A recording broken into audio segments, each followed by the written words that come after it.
Halo sobat belajar semua, apa kabar?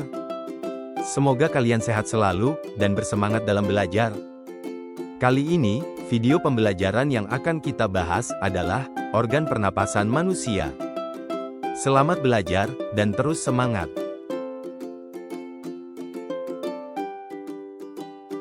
Organ pernapasan adalah bagian-bagian tubuh manusia yang berfungsi sebagai tempat lintasan dan tempat pertukaran udara selama proses pernapasan. Manusia bernapas untuk memasukkan udara ke dalam tubuh. Dalam udara yang dihirup terkandung oksigen. Setiap manusia memiliki organ pernapasan untuk menghirup oksigen dan mengeluarkan karbon dioksida. Oksigen dibutuhkan untuk mendapatkan energi dari makanan.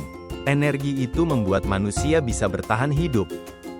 Organ pernapasan manusia terdiri atas hidung, faring, laring, trakea, bronkus, bronkiolus, dan paru-paru atau alveolus. Berikut penjelasan organ pernapasan manusia. 1. Hidung atau tungkai hidung. Organ hidung merupakan tempat masuknya udara ke dalam sistem pernapasan.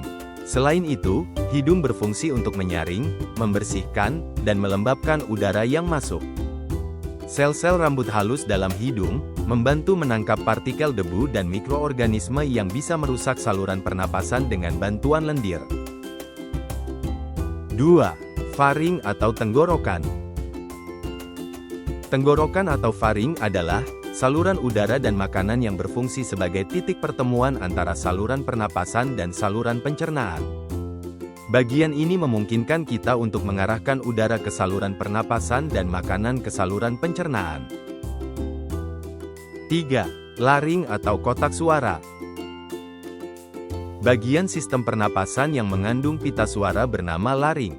Fungsinya untuk menghasilkan suara melalui vibrasi pita suara saat udara melewatinya.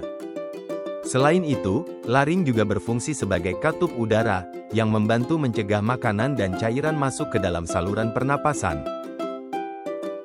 4. Trakea atau saluran napas. Saluran udara ini menghubungkan laring, kotak suara, dengan bronkus, yang masuk ke dalam paru-paru. Trakea memiliki cincin tulang rawan yang melapisi dindingnya. Cincin tulang rawan ini menopang struktur trakea selama proses inspirasi. Hal ini menjaga saluran udara tetap terbuka, sehingga aliran udara tetap lancar. 5. Bronkus. Bronkus adalah cabang-cabang trakea yang memasuki paru-paru. Saluran ini kemudian bercabang menjadi bronkiolus yang lebih kecil. Bronkus dan bronkiolus membawa udara ke dalam paru-paru. Keduanya juga dilengkapi dengan rambut halus dan lendir, yang berfungsi membersihkan udara dari partikel asing. 6. Paru-paru. Organ utama dalam sistem pernapasan yang bertanggung jawab atas pertukaran gas adalah paru-paru. Di dalamnya, oksigen yang masuk dari udara diambil oleh darah, dan karbon dioksida yang dihasilkan oleh tubuh, dibuang ke udara saat kita menghembuskan nafas. 7. Alveolus atau alveoli. Bagian ini berupa kantong-kantong kecil di dalam paru-paru, yang menjadi tempat pertukaran oksigen dan karbon dioksida terjadi. Dinding alveolus tipis dan dilapisi kapiler-kapiler darah. Hal ini memungkinkan oksigen dari udara masuk ke dalam darah, dan karbon dioksida keluar dari darah ke udara. Berikut, tahapan proses cara kerja sistem pernapasan manusia. 1. Inspirasi atau inhalasi.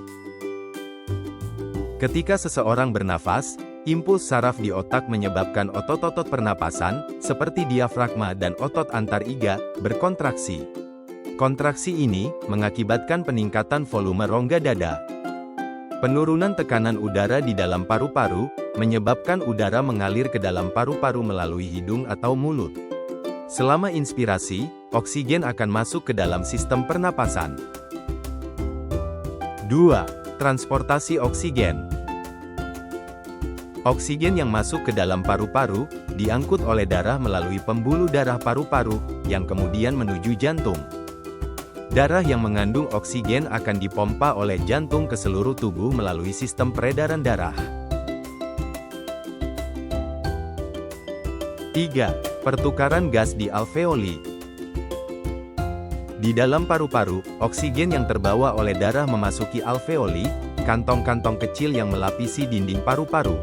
Pada dinding alveoli ini, terjadi pertukaran gas antara oksigen dalam alveoli, dan darah dalam kapiler darah yang melapisi alveoli.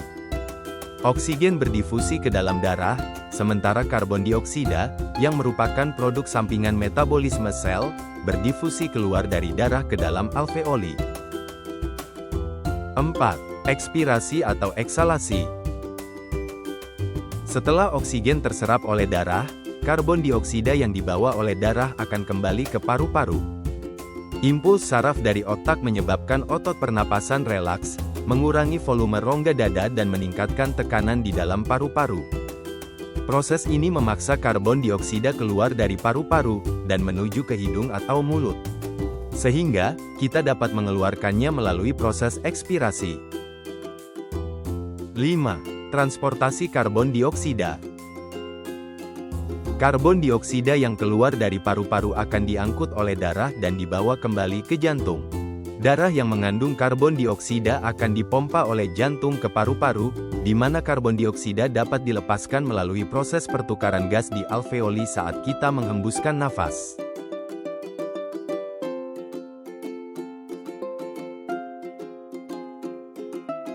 Demikian tadi, video pembelajaran tentang organ pernapasan manusia. Tentunya, masih banyak kekurangan dalam video ini. Silahkan komentar positif di kolom komentar ya. Dan jangan lupa like dan subscribe-nya. Terima kasih, salam sehat Indonesia, dan sampai ketemu pada video pembelajaran berikutnya.